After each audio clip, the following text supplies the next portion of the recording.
Do you think all the Arabs are terrorists? There is churches in Gaza, there is stuff, but still it's Underground. hard. God changed my heart with Arabs, and I love them. Like for the love of God, and it's inside you. Yeah. And you can hate your enemies. He's an officer, he served the military, Wow. so that's a lie that Orthodox not serving. And we're a tiny piece in this land, in this earth. God will see what you're gonna do when you will have the power. God have a plan for that, and like after the Holocaust, we got Israel. What's gonna be after, and it's gonna be bombastic. Yeah. It's gonna be good. Hi guys, welcome to our podcast, Voce Podcast. We're so happy you are with us, and today it's Ilya with me again. Yes. I'm so Hello. happy to have you here again. Yeah, sure. In our pastor's office. Today we're gonna talk about really interesting subject about Jews and Arabs. Yep. Yeah, because it's the hot topic probably. Right. And so my first question for you, do you think all the Arabs are terrorists? For sure, no. Like the immediate answer will be no. Not all the Arabs terrorists. There is lots of Arabs that love Israel more than even some Jewish people who live here in Israel. Actually. I had a story. My what it's called? My sister daughter. Your aunt? Someone. Mm-hmm. Who is she? Niece. My niece. Right. My niece come. Thank you for our supporter, for my supportive wife Yeah. at the back. But she came after school and she came up to me. She said, all the Arabs are terrorists and we hate Arabs. And she's like 8 years old. Like Oh. so at school, someone says something. The friends, you mean? I not don't the know. teachers. Yeah, no, not the teachers. I'm not sure that it's the teacher. I think it's not the teacher. I hope so. Yeah. And then immediately what I did, I said, hey, wait a second. I FaceTime a friend of mine he's from Nazareth, Johnny. Oh. And he's an Arab and he's a Christian Arab. And we called and I said, hey, Johnny, so my niece, she said that you are bad and you are a terrorist and that you want to kill all the Israelis. And he's like, no, what do you mean? I love Israel. I love you. I love what you are doing. I love your brother. And she was shocked. She's like, because he's speaking English and in broken Hebrew, like, you know, the Arabic accent. Yeah. And she was shocked. And then I said, hey, Johnny, thank you very much for helping. And I think that's the main thing that we need to do. It's to show the opposite, because not everyone are bad. It's almost unfair to say, you know, like to categorize people. Yeah. For example, I don't know, all the Russians love Putin. Yeah. All the Ethiopian, they run fast. It's not right. Yeah. All the Arabs, not terrorists. Yeah, it's the same like about some of the Christians that they're saying that they, like the Christians killed the Jews and the Jews killed Jesus. Like Right. there's always will be something like that. And still I want to ask you, because you were in Gaza as a soldier and you went through a lot there. So can you say still that like you can feel love to those people for your enemies? Can Is I it go out from possible? this podcast? You can be real, that's fine. Yeah. So the main reason why I switched to at the beginning of the war, I've been in a communication unit. I was outside of the combat. Mm-hmm. But then I switched to the combat. I moved back to the tank unit because I wanted to be with my friends. I want to help them. I knew that they need help. They need support. They need not only physical, but also like some stupid jokes, you know. Yeah, Sometimes you need just to laugh. just to be together. Yeah.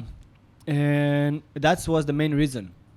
But when I came there, I understood that there is also one more reason. I wanted a revenge. Because you didn't felt like in the first place you were that you can like, That I can do something. yeah. That I can, revenge. Yeah. That I can give them back what they deserve, what I thought that they deserve. Mm-hmm. And I did not really feel it immediately. I did not knew that immediately. It was somewhere deep inside. Yeah. And when I came to Gaza, I remember I entered to Gaza. That was kind of, okay, I'm going to fight now. My unit was the first one the first tank to cross the border from the north section. So we was literally the first like forces in Gaza, Yeah. and that was kind of scary. Kind of, I'll not lie, kind of. Then you felt regret a little bit? Nope. Never. No, never. Um, but then I understood that I'm there because there's something inside of me that want to say, hey, I'm protesting. Mm. I'm here not because I want to keep my friends or something, but I'm here because I want a revenge for whatever you did to me, to my family, to my friends. Mm-hmm. Because I lost some friends, I'm here to stand for their name, kind of, to guard their kind of the Jewish blood. Yeah. And it hits me really strong. I think a week or two after, I've been really mad. For now, I can't say. I know that there is, but it's hard to me to say that there is innocent in Gaza. Mm-hmm. I know that there is. There is churches in Gaza. There is stuff, but still, it's hard. Underground. Underground churches, yeah, that's super important, and we have to pray for them. They need help. Yeah. Even a friend of mine from Bethlehem, he's a Muslim. He's a MBB, Muslim background believer. Okay. And he came to faith. He is a Christian now. And he called me at the beginning of the war. And he asked me, hey, Ilya, I know that you are a soldier, but I need your prayers, bro. I don't know who to call more. My family in Gaza, so he was evacuated from Gaza. He ran away. I don't remember what year, but long time ago. Mm. And he said, my family right now in Gaza, and they destroyed, the military forces destroyed their home, Mm-hmm. so they don't have a place to take shelter. And the Arabs, like the Hamas, they chasing them down because they're Christians, so they hate them. And he said, please pray for my family. And I start crying because I'm like, how you can say that? Mm. Like, I don't really feel any feelings towards your family. Yeah. I don't feel any sadness or something. The opposite. Maybe I will be the one who destroyed their home, And we prayed, and that's kind of did something inside. It changed I don't know why it changed, but it changed something. And The prayer. yeah. I already shared a few podcasts ago about my testimony with the Arabs, how God changed my heart with Arabs, and I love them. Like my mission now is to meet them and to be friend with them, and to FaceTime them when someone said that they're bad. But during that time, I kind of forgot that. That you have friends that are Arabs. I forgot that God changed my heart. Mm. And it reminds me the story. Remember the story of Miriam, Jesus' mom? Yeah. Jesus' Jesus' mom. She believed to the angel. Yeah. Right? And then she knew that she will be having a baby that will be the child of God, right? Yeah. So she knew that. And then remember when he was 13, they lost him in Jerusalem? Mm-hmm. And Jesus said, did you forget? Why are you scared? Did you forget that I need to be here? So even Miriam, she forget the word that God gave her. And she needed someone to remind her. And Jesus said, hey, you, remember, God told you that. Don't be scared. And same with me. I felt that I forgot what God tell me, and I needed someone to remind me. Yeah. And that started there with this prayer, with this random call, and a guy asking to pray for my enemies. I don't know if someone can do it. I don't know if people around the world understand the term enemy, because what's enemy for people who never seen the war? Like, what's enemy for you? It's someone who cross, stand on your grass. That's enemy. Yeah. Someone who yell at you at the road. That's enemy. Yeah. So much like when going through such a tough thing like the October 7, you like have so much proportions, like you understand what's going on. And actually, when you were talking about like how can we love the enemies, I was asking the same. There was like a week after the war, Sas came home. I shared it, I think, already, maybe, but it's just such a powerful testimony for me. So I need to share it again. Maybe someone needs to hear that. But he came, and like my adrenaline fell down. Like I don't need to be the strong one. And then I started to cry. He started to cry, and I was like asking God, why you allowed such a thing? Like babies was born, families destroyed. Like it was horrible. Like it was a demonic attack. Yeah. And like I was asking why, and he didn't answer me. But the only thing that I heard that he was asking me in the middle, I'm crying, like weeping, and then I heard this voice like, did you notice that you don't hate them? And I started to laugh. I was like, I'm crying. What are you talking about? And then he started like to talk to my heart again. You ask for love, like for the love of God, and it's inside you. Yeah. And you can hate your enemies, like ask for love of God and hate your enemy. Right. It's not And- going together. And I felt, I can't even, I think I felt love for them because Yeah. I was so sorry for them that they don't know Jesus, that they don't have like God in their life, and they're so miserable. And I don't hate them because God is inside me, and like the Christ Yeah. inside me, because like the religious people, let's say like that, many of them hate the Arabs. They're like always writing on the comments Not wherever the Arabs, the terrorists. that we need to kill them all. And I have Christ, and he died even for those Yeah. enemies. Yes. So yeah, it's so It is powerful. And coming back to continue to the story. yeah. So after this call, I felt that something changed, but I still was back in the combat. I still was back in the battlefield, and we had this situation that we found a family inside of building. So we don't know if it's a terrorist, if not. It's super complicated. I will not share all of that, but I was the one who guarded with the thing outside the building. And they said at the walkie-talkie, they said, they're coming out. Be ready, be aware. The family? Yeah, the family. Because we sent them to the south. And it's just innocent people who take shelter. They try to find a shelter, but sadly, they don't have a place to stay. So we send them to the south, to the refugee camp.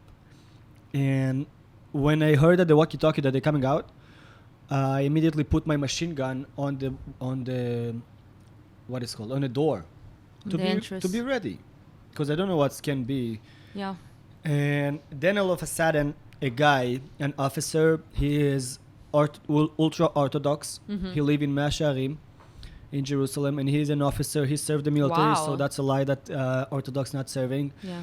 I served with one. I had the privilege, and it's the best thing to do. And God decided to use this schmutt, this guy, and he said at the walkie-talkie, you know what's the difference between the Jews and the Arabs?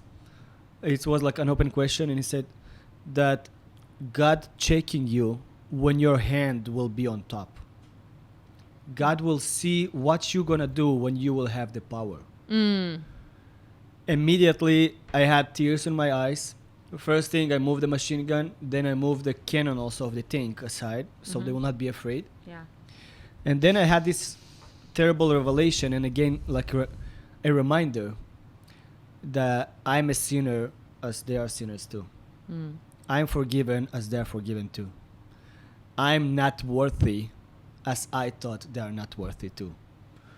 And it hits me really badly. Like I'm standing there, need to protect my friends. And instead of protecting, I'm having a moment with the Lord, you know? And You are protecting them. yeah, actually. and it hits me that I'm not deserving to be saved. I did lots of stuff. I messed up lots of time, many times. They messed up too. But who am I to decide if they're going to be saved or not? Who am I to decide or to call them someone that like to curse them or do something to them if God also loved them? Yeah. So that moment has changed a lot in me. And the war kind of, the place, the stuff that was inside of me that I wanted to come and I wanted to fight and to, to do something for my country, it just melted. It's went away. And when God's truth came to you, you understand lots of stuff. Mm-hmm. And I've had stories, more stories when I met innocent people. And it's interesting that until this moment, I never seen them. The innocent people? Yeah, like Okay, just- until you got the revelation, you mean? yeah. Mhm. And when I got freed from this anger, Mm-hmm.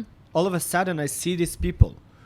So I think it's God protecting you from messed up more. Yeah. He really protecting you, and yet when you're changed, you're able to see more stuff. And when you see more stuff, you're able also to control your friends. Mm-hmm. So I was controlling. I was also helping to other Yeah. to understand. Okay, they're in better. They live in Gaza. Maybe they support Hamas, but right now, our hand is on top. Right now, we are the rulers, and we will not be like them. Yeah. We will be friends. We will show mercy, and so yeah. So I love Arabs. Yeah, you said friends. Do you think we can be friends? Yes, yes, and sadly, I know the solution. Mm. There is only one way to be friend. I will say, there is two ways. Okay. There is a way of business, because money have no religion, Yeah. but that will be friendship until someone will be stronger, and then he will hit you in the face, Yeah. Or there is a real friendship.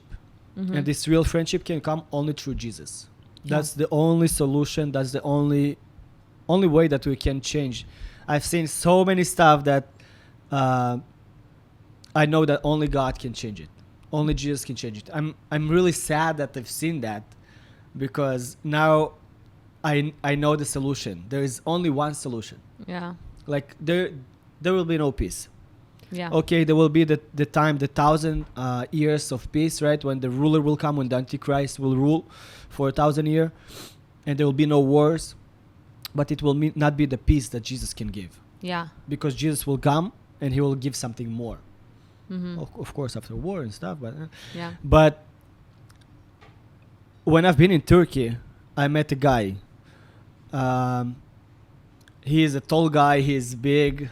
He's built. He's strong, and we start talking. Fast forward, we're crying, both of us, and hugging. And Sass also was there. And this guy, he's a Hezbollah fighter. He served in Hezbollah for 4 years.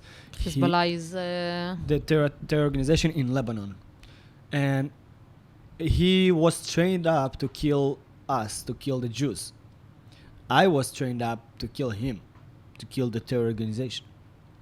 And we are standing and crying. The only reason that we're able to do it, it's not money, it's not good food, it's Jesus. Yeah. We've been crying. First of all, man's crying. It's again only Jesus, because Yeah. man's not cry, right? But and then we're standing and crying because of the love that God gave through Christ to him, and he said, "I'm so sorry for what I've done." Yeah. We even had a joke. I said, "Hey, bro, like I've been serving on the Lebanon border. Like probably I've seen you." Oh, He said, that's funny. He said, "Yeah, I've been at the bushes somewhere there. I'm afraid to see these things. It's scary." So we're able to laugh even about that, and that's only because of God. Because God, when He bring His love to your heart, Yeah. there cannot be hate inside.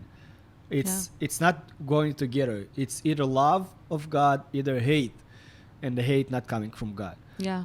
And it's also important to remember some. Well, I will say that's for the the super spiritual people. That God say forgive to your enemies, right, and pray for your enemies, bless your enemies, but don't forget that God also destroyed the nations. Yeah. So forgiveness is not saying okay, like Yeah, hit me in the face, of course. God strike down nations. Yeah. He've been mad. Jesus have been mad. He flipped, tables. Yeah. So it's also important to remember that when we forgive, it's not says that okay, so that's it. We're kind, we're nice, Mhm. but we give to God the opportunity to fight for us. Yeah. And if God is with us, who can stand against us? That's what it says. Mm-hmm. It does not say, okay, like, hey, let's have peace. Sadly, there's no peace except Yeah. Jesus. And sometimes God needed to destroy nations for the Jewish people to enter, for the Israelites to enter Israel, right? Yeah. So that's also important to remember, to kind of ruin all the butterflies around it. Yeah, because people always will say like, why is the war? Like Israel need to do a ceasefire, Yeah. and like there always was war, and there always will be wars. Yeah. Now there is a war in Ukraine, and in Africa there is like massacre Yeah. like every day, and people are silent. That's like something that shows you that something going on, and someone putting hate against Israel, against God's people, God's land. Yeah. And That's what's written. It's written that God will lift Israel as a cup, Mm-hmm. and then everyone will see it and get mad. Yeah, and there will be jealousy. Jealousy. And you can see it literally happening right now. Like, what's important, what's special about this small of a place? I don't know what size it compared to America. Yeah. But it's super small, like 9 million people, and all of the world look, like all eyes on Rafah, Yeah. all eyes on Israel. Why? Yeah, because there's so much like let's talk about that. Yeah, there's like Jordan, Lebanon, Egypt.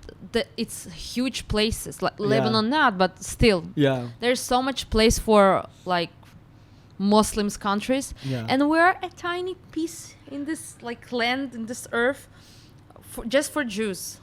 Like Yeah. our safe place.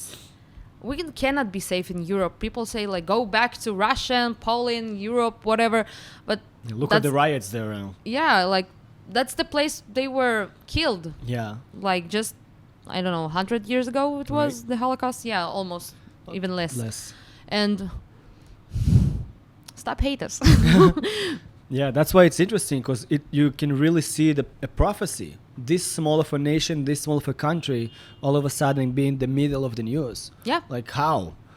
It's not that we are such special, Yeah. but you can see how what God said will like literally coming and literally being fulfilled. Yeah. That everyone talking about us, everyone's looking and trying to say, do something. I don't know, trying to command us, trying to take control over us. Yeah. But hey, Yeah, that's Be it's written careful. that Jerusalem is like the center of the world, and everything what happened in Jerusalem, and because of Jerusalem, would affect all the world. yeah, And you see it now.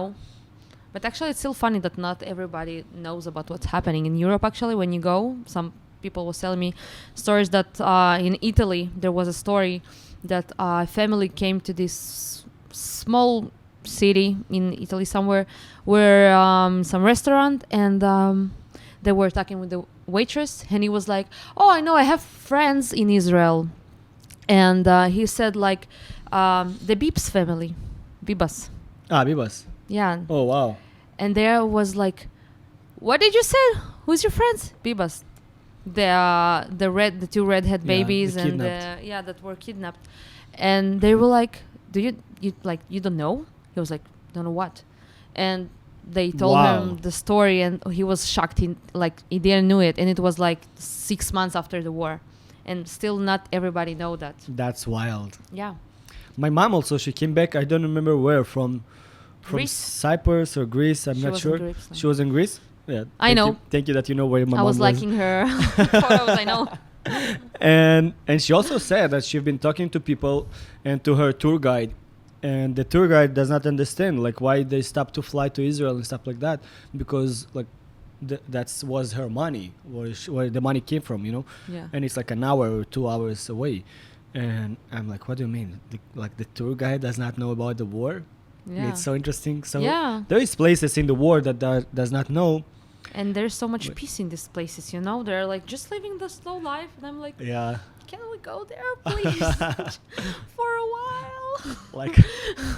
like a getaway somewhere. Yeah. Yep. Sometimes that's right. you feel that way. Yeah. So you just touched a little bit the question about peace, but just we will end about that. You think there can be like a peace between Israel and the people in Gaza? Yeah, sure. Yeah, and I Like- already told you the only thoughts that I have, it's only through Jesus, because we tried peace. They tried peace. They tried war. They did not try peace. Let's be honest. Yeah. They tried war. War is not working. We tried peace. Peace is not working. We give them land. It's not working. We forgive them. It's not working. We like both sides tried what they can Yeah. and what they know. The Arabs also tried war because that's what they know. They know that's their culture. Yeah. They like the rulers. Their culture. It's really aggressive culture, and they Middle not East. yeah, Middle East. Don't talk sushi to us. Yeah. And they try what they know, and they try it, and it's not work so good, but still. And everyone try. Even the state try. Egypt try. Saudi Arabia try. Everyone's trying, but it will not work because that's not the solution. The only solution is through Jesus, and we know that. We've seen that. I've seen that. At church, we've been hosting pastor from Nazareth Yeah. because nothing because of Jesus. Yeah. Like you cannot say because he have good food. They have good food. I like their food. Their shawarma, their keves, their how do you call it? Shep. It's super tasty, but it's not because of that. It's because of Jesus. Yeah. And that's the only way to solution. That's the only way to peace, to make peace in the Middle East. And that's what we need to pray for. We don't we don't need all this kind of, may their army be destroyed. Our army will be destroyed. Let's make a parking lot from Gaza. Let's make a parking lot from Israel. No. Let's invite Jesus. Yeah. To any situation, everything in your life personally, I don't know, everything can be solved only by Jesus. Why this situation need other solution?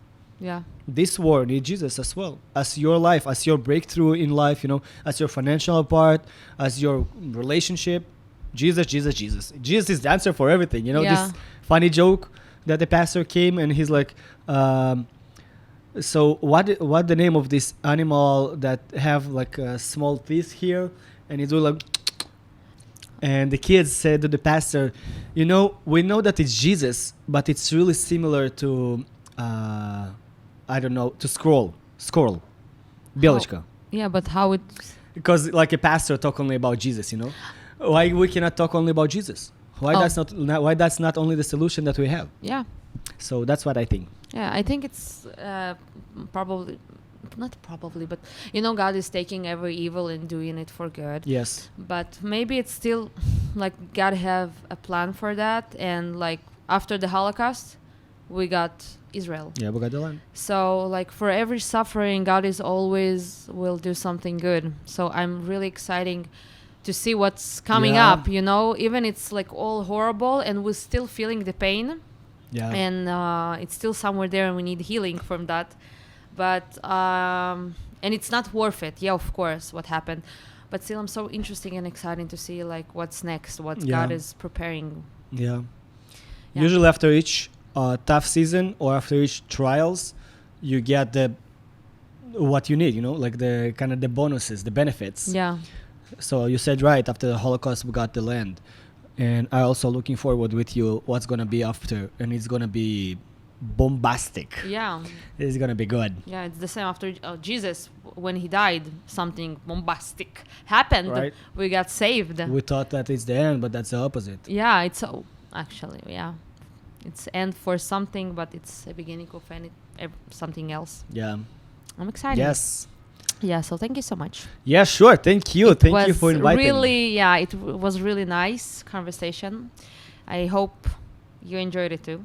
Yes. Yeah, so thank you so much for being with us. Don't forget to like, to share, to comment Israeli flags and stuff. Just wash us with your love. And we'll see you next time. Love you. Bye.